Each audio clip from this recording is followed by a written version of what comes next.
especially at this time of the year where we all give thanks for the cards, the letters, the emails, and the support that you come. I know that we haven't been on live for a while only because we've been out there preaching what it is to find recovery and addiction. And one of the things that we want you to do right now is please hit that share button. I can't emphasize enough to you how much sharing this information can save someone's life.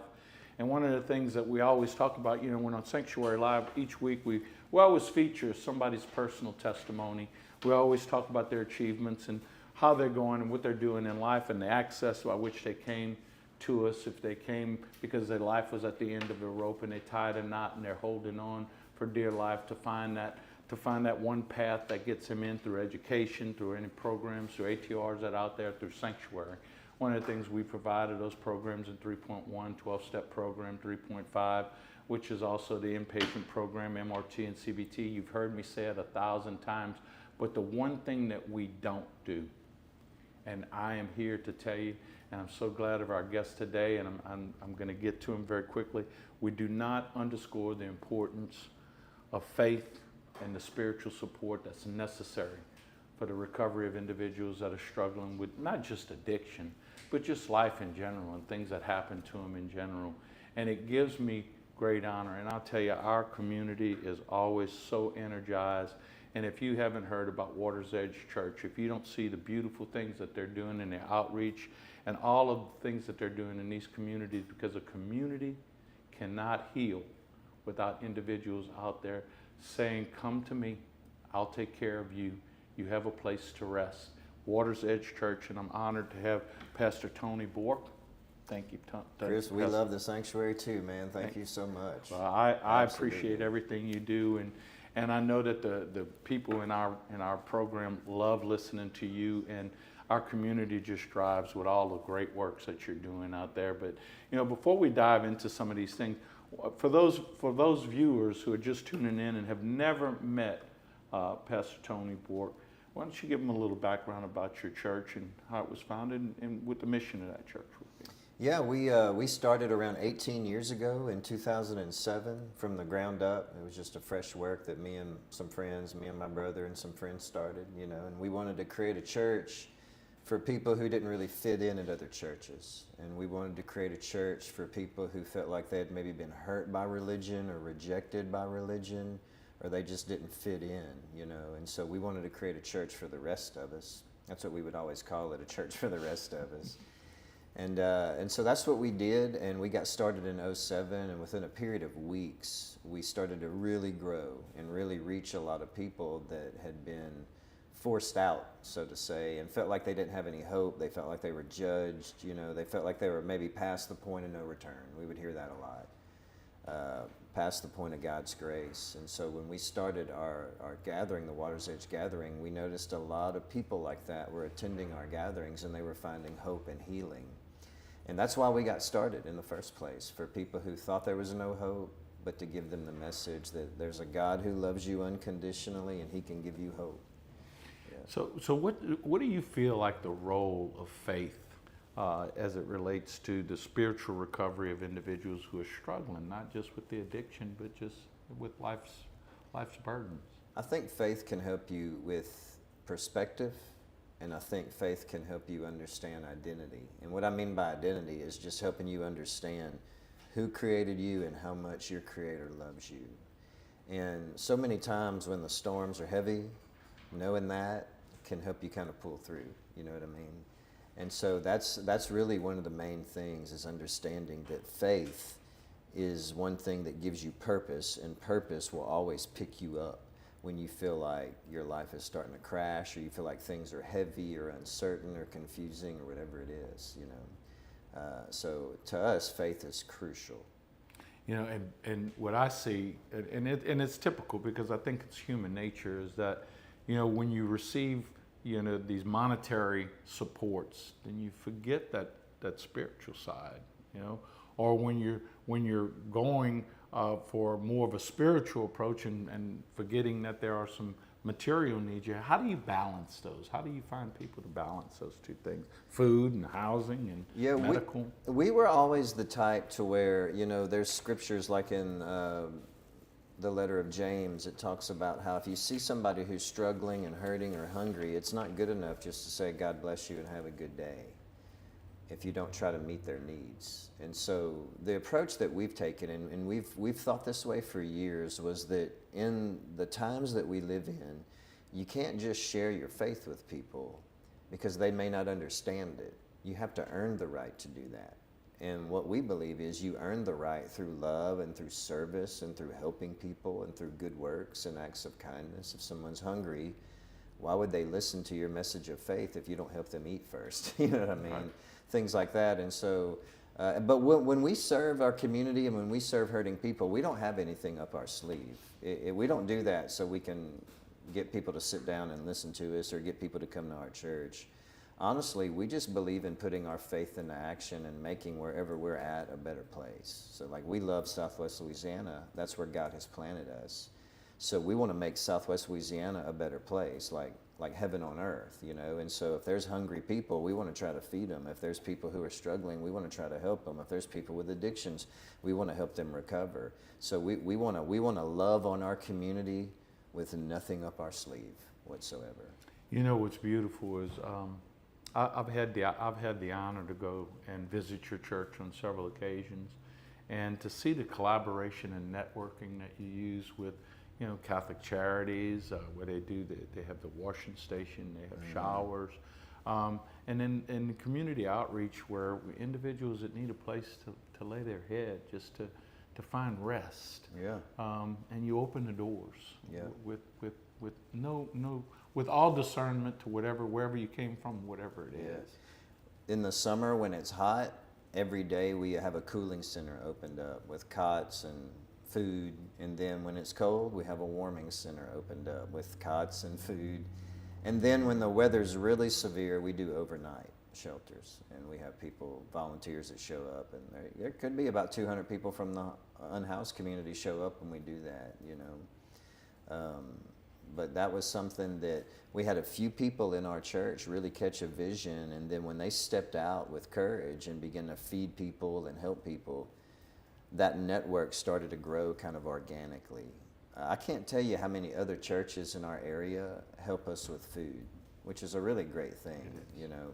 And then almost all the restaurants in Southwest Louisiana donate to us, you know, and so that's a great thing too. And this is all stuff that we didn't even ask for. When they heard what we were doing, out of the goodness of their hearts, they just donate. Different churches, different restaurants. I wish I could remember everybody to name them. They know who they are. But we really have some cool people in the community who like to help. Well, you know, anytime you become that beacon, that light, for people to follow and to find their way, then naturally people are going to gravitate to that. And you've done such a wonderful job with that. I know that individuals in our programs that come through, and we use your services on Sunday, and they're watching your services, are always very inspired by the fact that, you know, they always feel as though that they have no hope. That there's no out for them, and that all of the pressures of this world is on them. And you know, once they get through that initial feel, then they start to regain that traction, and they start feeling that hope in there. But one of the things that many of the guys and what really inspired me was that I was at the 14th Judicial Court, and specifically for this program today. I was at the 14th Judicial Court. I was sitting there. We had some clients that wanted to come to our program, and the judge and the public defender and the district attorney asked me to speak with them, and I did. And while I was sitting in the lobby, at least 5, I don't want to oversell it, but at least 5 families came to me and said, "God bless you for the work that y'all are doing. God bless Sanctuary. God bless the families that you're helping." And I was like, "Well, did you have a son that goes through it?" He says, "No, but we see what you're doing." Mm-hmm. And I think, you know, the synergy for that is that that's exactly what your church offers. I mean, it is that. And everyone, and you just said it, the restaurants, the nonprofit organizations, the other charities, all come together under that unified under that unified flag, and it just lets you know that you are making a difference. So what's your perspective? You know, I know that when you and I first met, we were talking, and you were going to go and you were going to become certified in counseling in a specific field. Right. How are you coming along with that? I have one more class. Yep. Okay. And then I'll be done with it. Yeah, it's called temperament therapy, where we help people discover their God-given temperament that they were born with. And temperament therapy teaches, it's a faith-based approach. Temperament therapy starts with the premise that you weren't born with a blank slate, but you were born with an inborn temperament from God.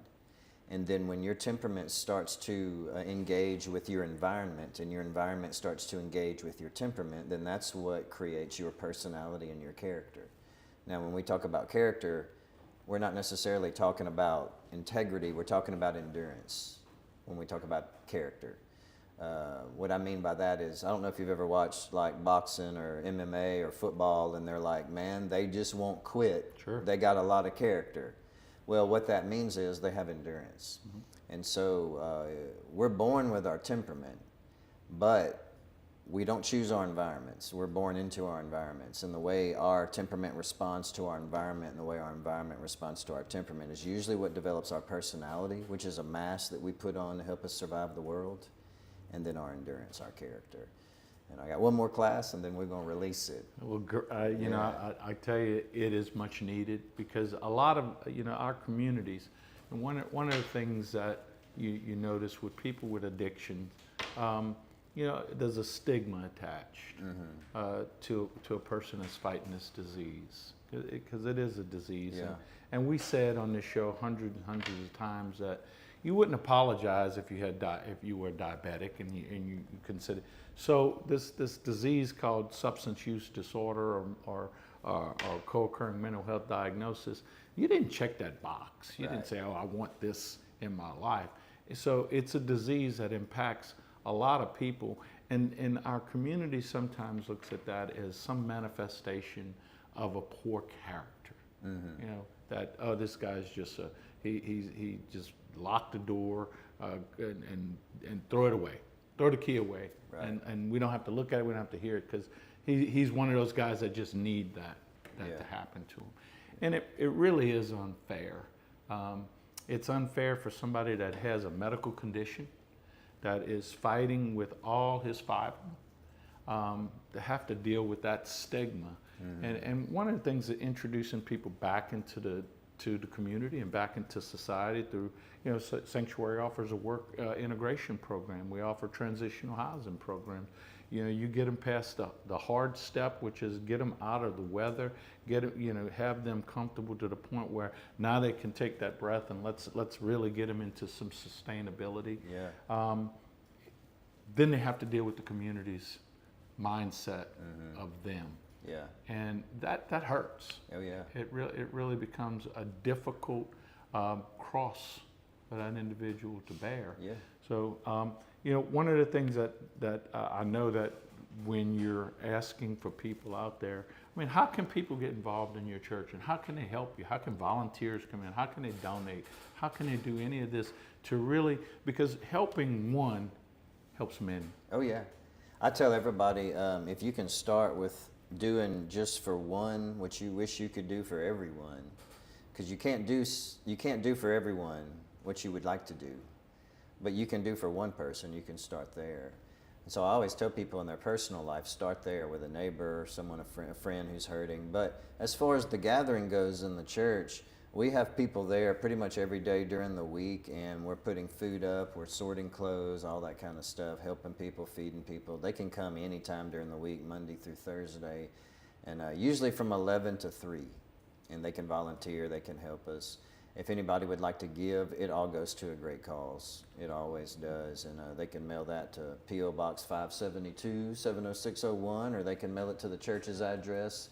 That's our P.O. Box, but the church is 2760 Power Center Parkway. We'll get that up on the screen, because look, if during this period of time, in Thanksgiving and moving into the celebration of the birth of Christ, this is the time that you can make not just a small difference, but a huge difference with a small contribution. And we are giving away a lot of food. You know, a lot of people were hurting recently because of that, and so we're giving away a lot of food. But yeah, they can send to those 2 addresses. They can volunteer at any time. It'll all go to a great cause, and that's just to help people and to help our community, you know. Absolutely.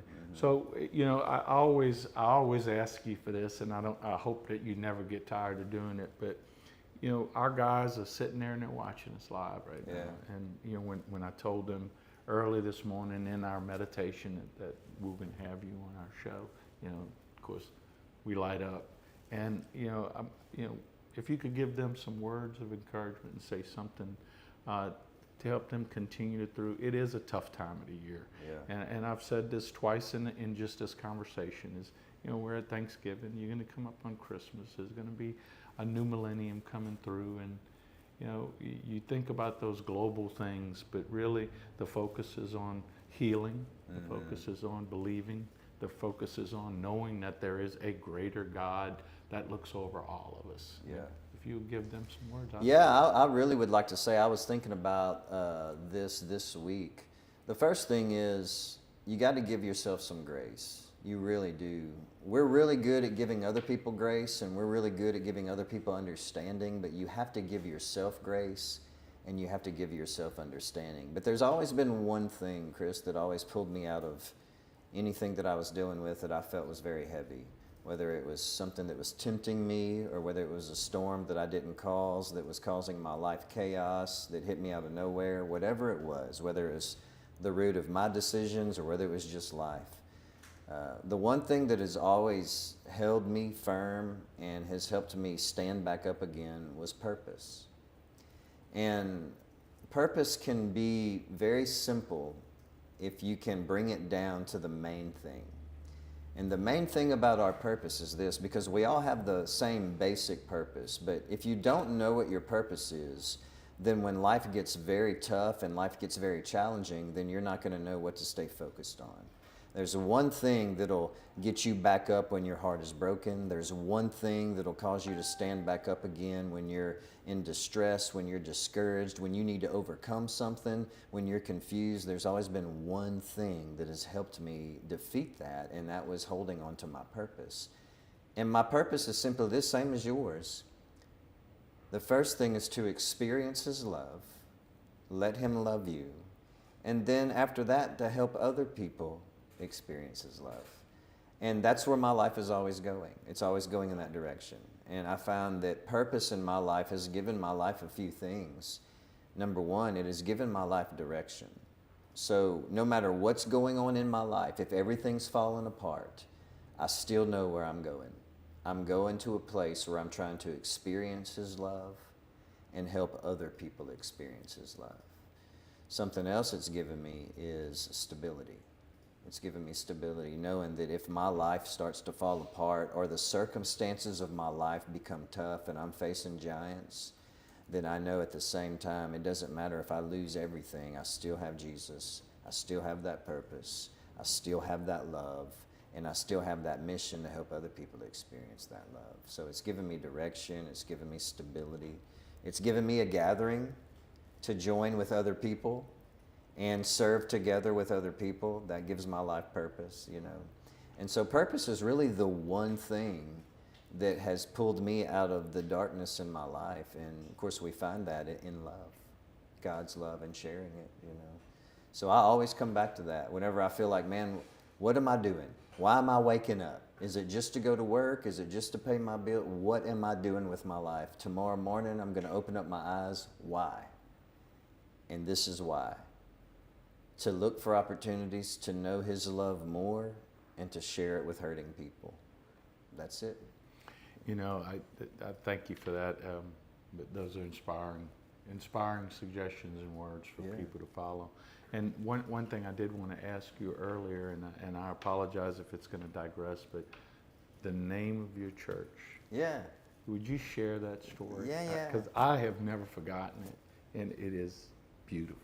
Well, when me and my little brother were praying about starting the church, he told me, he goes, if we ever move back to Lake Charles and start a church, we should call it the Water's Edge. And I said, that's interesting. Why?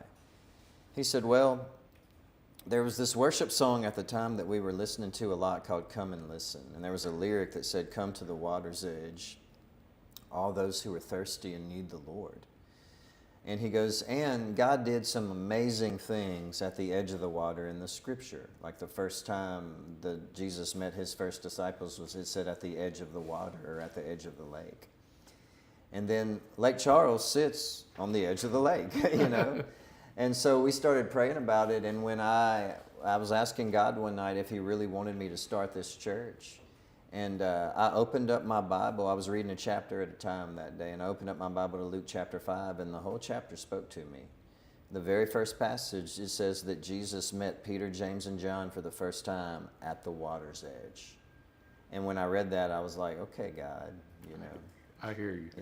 Yeah. And so that's why. And that whole passage spoke right after that. Jesus called Matthew to be a disciple. Matthew or Levi was a tax collector. And they were kicked out of the synagogues. They were kicked out of religion. They were considered traitors. And I felt like God said, your ministries to people who've been kicked out of religion, who don't fit into religion, who've been judged by church, you know, who felt judged by church. And then after that, he heals a leper. And I felt like God said, your ministries to the lepers, to the people that nobody else wants. And then the very last chapter, Jesus said, you don't put new wine in the old wineskins because they bust. You put new wine in the new wineskins because they're flexible. And I felt like God said, you have a new vision, go back to Lake Charles and start a brand new church, the Water's Edge Gathering, and that's what we did. What a story. Yeah. What a great story. Yeah.